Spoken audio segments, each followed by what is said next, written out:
Assertive sentence. যে assertive sentence আমরা assertive sentence, এর আগে আমরা অ্যাসার্টিভ সেন্টেন্স তোমাদেরকে আমি বলেছি। প্রিয় শিক্ষার্থী, যদি তোমরা অ্যাসার্টিভ সেন্টেন্সটি তোমাদের কাছে সহজ হয়ে থাকে, যে অ্যাসার্টিভ সেন্টেন্স তাহলে বিবৃতিমূলক একটি বাক্য, বর্ণনামূলক একটি বাক্য, এই বাক্যটি তোমাদের কাছে যদি বুঝতে সহজ হয়, তাহলে অপটেটিভ যে এটা প্রার্থনা বা ইচ্ছাসূচক যে সেন্টেন্সটি সেটি বুঝতে তোমাদের সুবিধা হবে। কারণ অ্যাসার্টিভ সেন্টেন্সের আগে যদি আমরা মে এই শব্দটি পাই, তাহলে মে শব্দ, তাহলে আমরা সেই সেন্টেন্সটিকে আমরা কি বলবো, ইম্পারেটিভ বলবো। তো প্রিয় শিক্ষার্থী, এখানে আমি কিছু উদাহরণের মাধ্যমে তোমাদের আমি বলবো। যেমন আমি বাংলায় একটা উদাহরণ বলবো, যে আমরা এভাবে বলতে পারি যে আল্লাহ তোমার মঙ্গল করুক।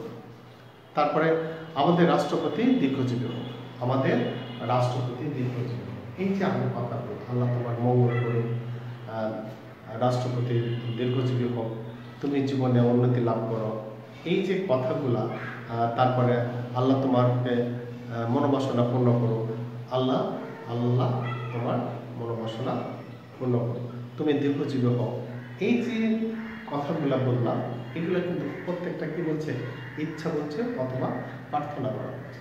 তা আমি এই শব্দগুলো যখন পাবো, তখন আমরা কি বলবো, আমরা বলবো যে এটি অপটেটিভ। ঠিক আছে? তো অপটেটিভের আসলে এই সেন্টেন্সটি পড়ানোর আমি বিগত দিনও বলেছি, আজকেও বলছি, সেন্টেন্স তোমাদের অবশ্যই জানতে হবে। কারণ আমরা যতগুলো গ্রামার যে আইটেমগুলো আছে, সবগুলো আইটেমে তোমার এই সেন্টেন্সের ব্যবহারটা খুবই এফেক্টিভ। এখন তুমি সেন্টেন্স বুঝো না, তাহলে কিন্তু কোনোটাই করতে পারবে না। তোমাকে সেন্টেন্স সম্পর্কে তোমার একটা ভুল ধারণা থাকতে হবে, এবং তুমি সেন্টেন্স বুঝো, এটাই। তা আমি আল্লাহ তোমার মঙ্গল করুক, মে আল্লাহ ব্লেস ইউ। আমি একটা সেন্টেন্স লিখে দেখো, মে আল্লাহ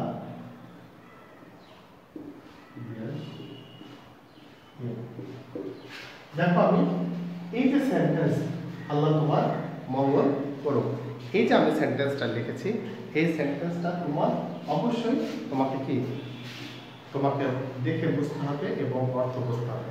আমরা সাধারণত যারা ইংলিশ পড়ছি বা পড়াই, যদি তুমি অর্থ না বুঝো, কোনো কিছুই করতে পারবে না। অর্থ বুঝলে তোমার কাছে খুব সহজ হবে। তো প্রিয় শিক্ষার্থী, দেখে আমরা একটু চেক করে দেখি ঠিক আছে কিনা।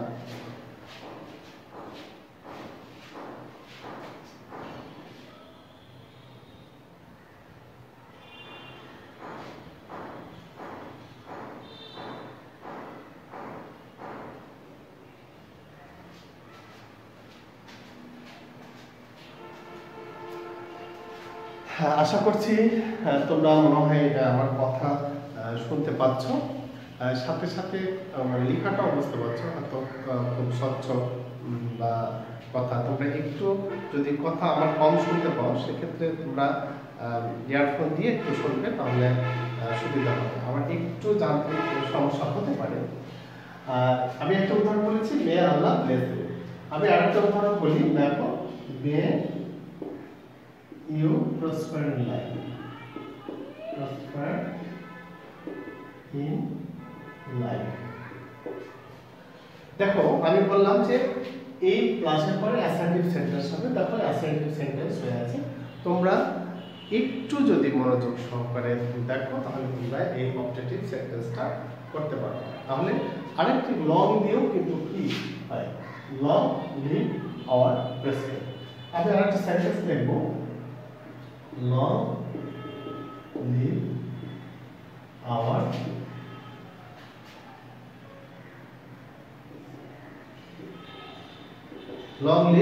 our president। অলরেডি আমি কিন্তু লিখেছি। দেখো, আমি এখানে লং লিভ, এটাও কিন্তু আমরা বলবো, এটা লং লিভ আওয়ার প্রেসিডেন্ট, আমাদের রাষ্ট্রপতি দীর্ঘজীবী হোক। তাহলে এটির একটি সেন্টেন্স।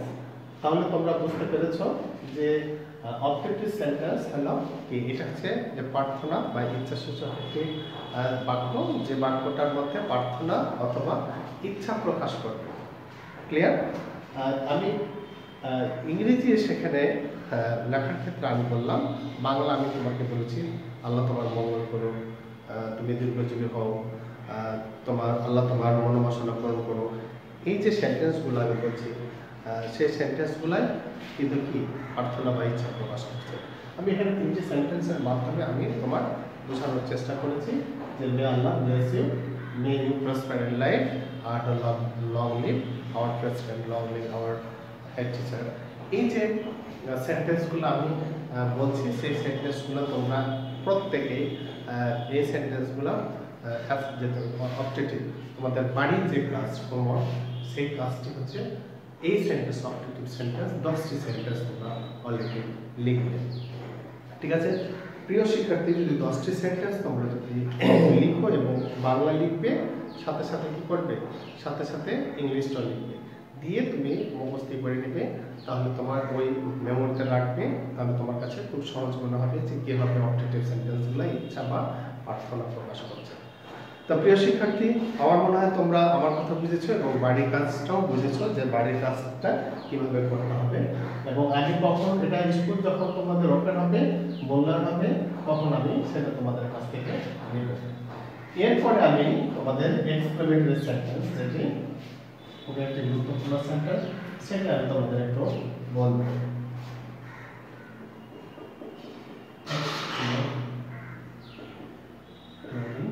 সেন্টেন্স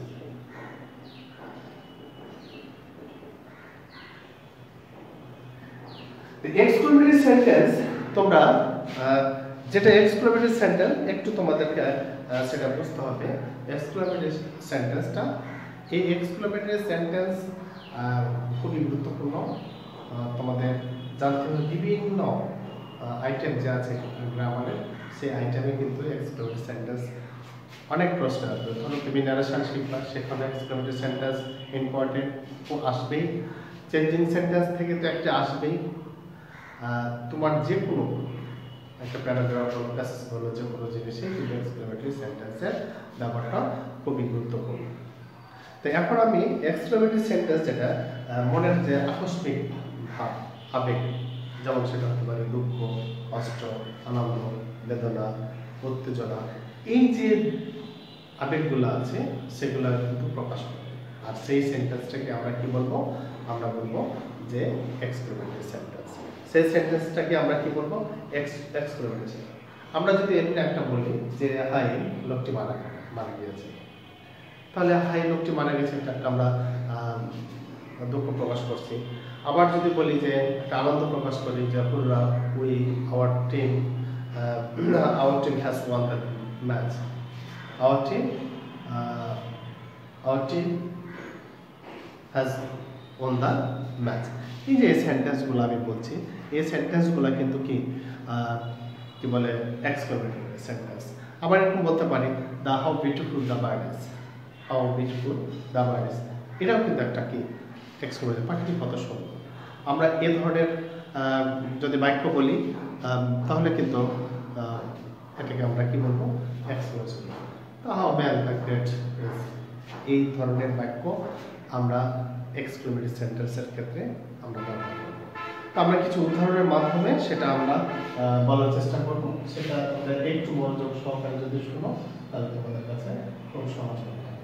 যেমন আমি যেটা বলতে চাচ্ছি যে এক্সক্লেমেটরি সেন্টেন্স তাহলে কি বোঝানো, সেটা বিস্ময়, আনন্দ, দুঃখ, কষ্ট, উত্তেজনা ইত্যাদি প্রকাশ করবে, সেটাকে আমরা কি বলবো, এক্সক্লেমেটরি সেন্টেন্স বলবো। যেমন আমি এখানে একটা উদাহরণ বলেছিলাম যে আলাস বলছি the man is dead, the man is dead. তাহলে এই সেন্টেন্সটাকে আমরা কি বলছি, এই সেন্টেন্সটাকে আমরা বলছি যে এক্সক্লেমেটরি সেন্টেন্স। ঠিক আছে, এই সেন্টেন্সটাকে আমরা কি বলছি যে এটি হচ্ছে একটা এক্সক্লেমেটরি সেন্টেন্স। আরেকটা যদি বলছি hi fie you are a liar, তুমি একজন মিথ্যাবাদী। এখানে বলছেন ইউ আর এ লায়ার, তুমি একজন মিথ্যাবাদী। তাহলে আমি আলাস দ্য ম্যান ইজ ডেড। ঠিক আছে, আমরা যদি এটাকে বলি ম্যান ইজ ডেড, লোকটি মারা গিয়েছে, যে হ্যাঁ এই লোকটি মারা গেছে, তাহলে এটা একটা exclamatory alas fine you are a liar, তুমি একজন মিথ্যাবাদী। এই যে সেন্টেন্সগুলো বলছি এই সেন্টেন্সগুলোকে আমরা কি বলবো? এক্সক্লেমেটরি সেন্টেন্স বলবো। যেমন যদি আরেকটা উদাহরণ বলি, হুররা our team has won the match. দেখো আমি কিন্তু লিখেছি যে হুররা our team has won the match, তাহলে এই সেন্টেন্সটাকে আমরা কি বলতে পারবো? এই সেন্টেন্সটাও কিন্তু কি এক্সক্লেমেটরি সেন্টেন্স। তাহলে প্রিয় শিক্ষার্থী, আমরা যে অ্যালাস, ফি, আই এবং হুররা এই সেন্টেন্সগুলোকে আমরা কি বলি? এক্সক্লেমেটরি সেন্টেন্স বলি। কিন্তু আমি আরো কিছু মানে তোমাদের এক্সক্লেমেটরি শেখাবো, এটি আমরা কিন্তু শিখতে অভ্যস্ত। যেমন হাউ এবং হোয়াট দিয়েও কিন্তু এক্সক্লেমেটরি সেন্টেন্স করা যায়। হাউ আর হোয়াট, বিশেষ করে তোমাদের আমি হাইলাইটস করবো আজকে ক্লাসটাতে হাউ এবং হোয়াট দিয়ে কিভাবে এক্সক্লেমেটরি সেন্টেন্স করা সহজ। ঠিক আছে, যেখানে হাউ এবং হোয়াট দিয়ে এক্সক্লেমেটরি সেন্টেন্স থাকবে সেইটা আমি একটু বুঝাবো। যদি কোনো সেন্টেন্সে হাউ দিয়ে সেন্টেন্স করতে হয় তাহলে হাউ এর পরে অবশ্যই আমাদের থাকতে হবে অ্যাডজেক্টিভ অথবা অ্যাডভার্ব। আমি একটা খুব সহজ স্ট্রাকচারের মাধ্যমে তোমাদের বোঝানোর চেষ্টা করব। তারপর তোমাদের সাবজেক্ট থাকবে, তারপর তোমাদের ভার্ব থাকবে। ঠিক আছে, তোমাদের কি থাকবে? ভার্ব থাকবে। আমি একটু বোঝানোর চেষ্টা করব, তোমরা একটু বুঝবে। যে সেন্টেন্সটা হাউ এবং হোয়াট, অনেক সময় অনেকে প্রশ্ন করতে পারে যে হাউ এবং হোয়াট এটা কিন্তু একটা ইন্টারোগেটিভ সেন্টেন্স, এর আগে বলেছিলাম। কিন্তু ইন্টারোগেটিভ সেন্টেন্স যদি হয়ে থাকে তাহলে ওখানে একটি জিনিস প্রবলেম দেখবা, সেন্টেন্সের মধ্যে হট এবং হাউ এর পরে একটা অক্সিলারি ভার্ব আছে, বাট এখানে কিন্তু সেটা থাকবে না। এটা কি থাকবে? হাউ এবং হট দিয়ে যদি শুরু হয়, তাহলে হাউ এর স্ট্রাকচারটা আমি তোমাদের এখন বলছি, তোমরা একটু মনোযোগ সহকারে আমার কথাগুলো শুনবে, সাথে সাথে সেটা নোট করে নেবে, তাহলে কি হবে? তোমাদের বুঝতে অসুবিধা হবে না। পরবর্তী যখন তোমরা ক্লাসটা বা এই ক্লাসটা দেখবে অথবা কাজগুলো যখন করবে তখন তোমার কাছে খুব সহজ মনে হবে যে কেন এক্সক্লেমেটরি হলো এটা আর কেন ইন্টারোগেটিভ হলো। এক্সক্লেমেটরি হওয়ার যেই সেন্টেন্সটা সেটা কিভাবে ধরবা, যেটা এটা হচ্ছে এক্সক্লেমেটরি। হাউ এর পরে অবশ্যই কি থাকবে? হয় অ্যাডজেক্টিভ থাকবে অথবা অ্যাডভার্ব থাকবে, তারপরে থাকবে সাবজেক্ট। যেমন একটা উদাহরণ আমি বলি যে how beautiful, how beautiful the bird is. The bird is. How beautiful the bird is. দেখো how এর পরে অ্যাডজেক্টিভ আছে, তাহলে how এর পরে অ্যাডজেক্টিভ আছে, তারপরে আছে সাবজেক্ট আর ভার্ব আছে, দিয়ে একটি হলো এক্সক্লেমেশন চিহ্ন। ঠিক আছে, এক্সক্লেমেশন চিহ্ন। তাহলে আমরা এই হাউ এর একটা স্ট্রাকচার আমি অলরেডি লিখেছি, তোমরা খাতাতে লিখবে, সাথে সাথে এটার উপর যতগুলো প্র্যাকটিস আছে তোমরা করার চেষ্টা করবে। তাহলে কি বললাম? প্রথমে আমরা লিখব যে হাউ, তারপরে অবশ্যই অ্যাডজেক্টিভ অথবা অ্যাডভার্ব, তারপরে আমরা লিখব যে কি, তারপরে আমরা লিখব যে সাবজেক্ট। আমি আরেকটি বলি how great the man is. এবার আমি লিখলাম আরেকটি how great the man is। এই যে আমি একটা সেন্টেন্স লিখেছি হাউ দিয়ে, যে how beautiful the bird is, how great the man is. এই যে সেন্টেন্সটা লিখেছি আমি অলরেডি তোমরা বুঝেছো। How interesting the book is, how interesting. আরো যদি লিখতে চাই তাহলে হাউ ইন্টারেস্টিং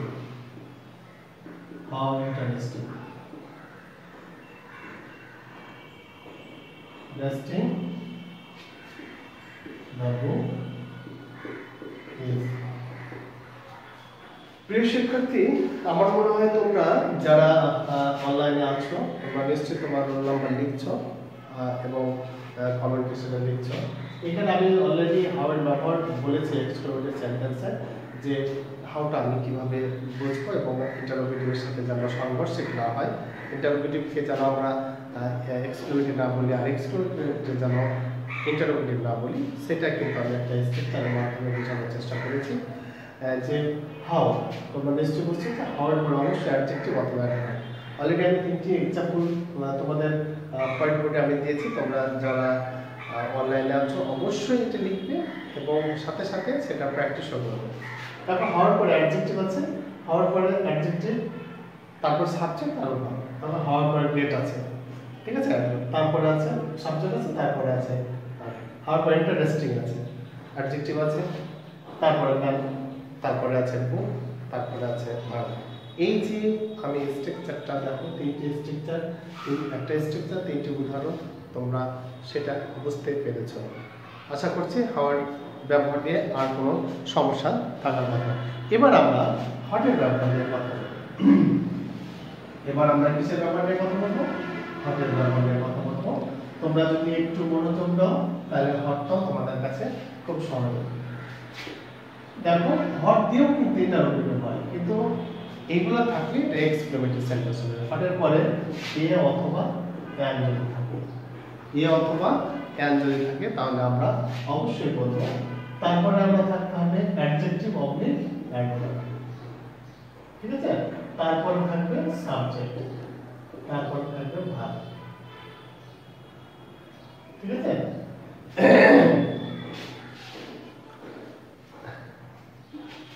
আমাদের এখানে যে এখানে নাউন, এখানে থাকবে কি নাউন থাকবে। এই যে স্ট্রাকচারটা আমি বলছি যে তোমরা একটু মনোযোগ সহকারে শুনবে, যে এখানে কি থাকবে হট, যদি হট দিয়ে কোনো সেন্টেন্স যদি শুরু হয় তাহলে আমরা অবশ্যই বলবো সেটা হটের পরে অবশ্যই এ অথবা ইয়া, তারপরে থাকবে আমাদের অবশ্যই অ্যাডভার্ব অথবা অ্যাডজেক্টিভ, তারপরে নাউন থাকবে, তারপরে সাবজেক্ট থাকবে, তারপরে আমাদের কি থাকবে ভার্ব থাকবে। এই স্ট্রাকচারটা যদি আমরা কখনো দেখি তাহলে কখনো এটাকে ইন্টারোগেটিভ বলবো না, আমরা এটাকে বলবো এক্সক্লেমেটরি, ঠিক আছে। তাহলে আমরা একটা সেন্টেন্স লিখি যে what a great man, great man he is. দেখো আমি লিখেছি হট লিখেছি, তারপরে কি লিখেছি এ লিখেছি, এই লিখেছি। হটের পরে আমরা এই অথবা ক্যান এর কথা বলেছিলাম, তারপরে লিখেছি, তারপরে অ্যাডজেক্টিভ অথবা অ্যাডভার্ব, আমরা অ্যাডজেক্টিভ লিখেছি, তারপরে লিখেছি নাউন, দেখো ম্যান নাউন, তারপরে হি সাবজেক্ট, তারপরে হচ্ছে ভার্ব দিয়ে এক্সক্লেমেটরি চিহ্ন। ক্লিয়ার? প্রিয় শিক্ষার্থী যারা আমার অনলাইনে আছো নিশ্চয়ই তোমরা বুঝতে পারছো যে আমি কি লিখেছি এবং কি করছি, ঠিক আছে। আমি যে তোমাদের একটা স্ট্রাকচার লিখেছি সেটা তোমরা যদি মনোযোগ সহকারে শোনো এবং দেখো তাহলে তোমাদের কাছে খুব সহজ মনে হবে। আমি আরেকটি উদাহরণের মাধ্যমে তোমাদের বোঝানোর চেষ্টা করব যে what a nice picture, what a nice picture, picture he is. What a nice picture he is. But it is. It is. It is the best হয় যে what a nice picture it is. এই যে আমরা একটা sentence লিখে দেখো for, তারপর লিখেছি আমরা স্ট্রাকচার অনুযায়ী এই, তারপরে নাইস অ্যাডজেক্টিভ, পিকচার নাউন, এর সাবজেক্ট, তারপরে ভার্ব। এই যে আমি তোমাদের যে এক্সক্লেমেটরি সেন্টেন্সের যে স্ট্রাকচার হোয়াট এবং হাউ অলরেডি তোমরা বুঝতে পেরেছো। এর আগে আমি আলাস, কোডরা, ফাই এগুলো নিয়ে আমি কথা বলেছি। সাধারণত আমরা যারা 6-এ আছি, 6-এর স্টুডেন্ট শিক্ষার্থী যারা তোমরা আছো, তোমরা অলরেডি এগুলো জানো। আশা করছি তোমরা ক্লাস 5, 4, 5-এ এগুলো শিখেছো। এখন যেটা আমি বললাম সেটা হলো জাস্ট আমি একটা পুনরাবৃত্তি করলাম, কারণ এরপরে যে তোমাদের আইটেমে যখন ঢুকবো আমি টেন্স, এরপরে আমি টেন্সের মাধ্যমে যাব। টেন্সের সাথে সাথে আমি কি করব, তোমাদের ভয়েসটা চেঞ্জিং সেন্টেন্সের যে একটি সিস্টেম আছে সেটা কিন্তু তোমাদের ক্লিয়ার করবো। আমি সরাসরি টেন্সের, যদিও তোমাদের টেন্স পড়া আছে, আমি টেন্সটা আলোচনা করব। তোমরা যারা পরবর্তী যে ক্লাস আমার আসবে সেই ক্লাসে তোমরা একটু মনোযোগ দিবে টেন্স নিয়ে। আমি টেন্সটা জাস্ট একটু আলাপ করে আমরা ওই ক্লাসে আমরা ভয়েস নিয়ে আলোচনা করব, কারণ হলো টেন্সের সাথে ভয়েসের একটা কানেকশন আছে, তাহলে এটা সহজ হবে। ওখানে আমি এই সেন্টেন্সটা তোমাদের কাছে করব, ঠিক আছে? সেন্টেন্সের মাধ্যমে আমি কি করব, আমি ভয়েসটা শেষ করার চেষ্টা করব, সেখানে আমরা টেন্সটাও নিয়ে আলোচনা করব। তো প্রিয় শিক্ষার্থী, আমার মনে হয় তোমরা যারা অনলাইনে আছো আশা করছি তোমরা আমার প্রত্যেকটা কথা বুঝতে পেরেছো, এবং এই প্রত্যেকটা কথা তোমাদের কি করতে হবে, মনোযোগ সহকারে করতে হবে এবং এই স্ট্রাকচারগুলো সেটা শেষ করতে হবে।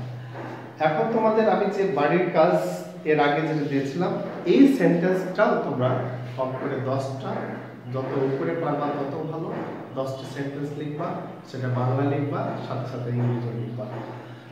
লিখে এই 5টি সেন্টেন্সের এই যে কম করে 50টা ট্রান্সলেশন তোমাদের নকল করে থাকতে হবে, এবং একটা খাতা থাকবে। আমি ঠিক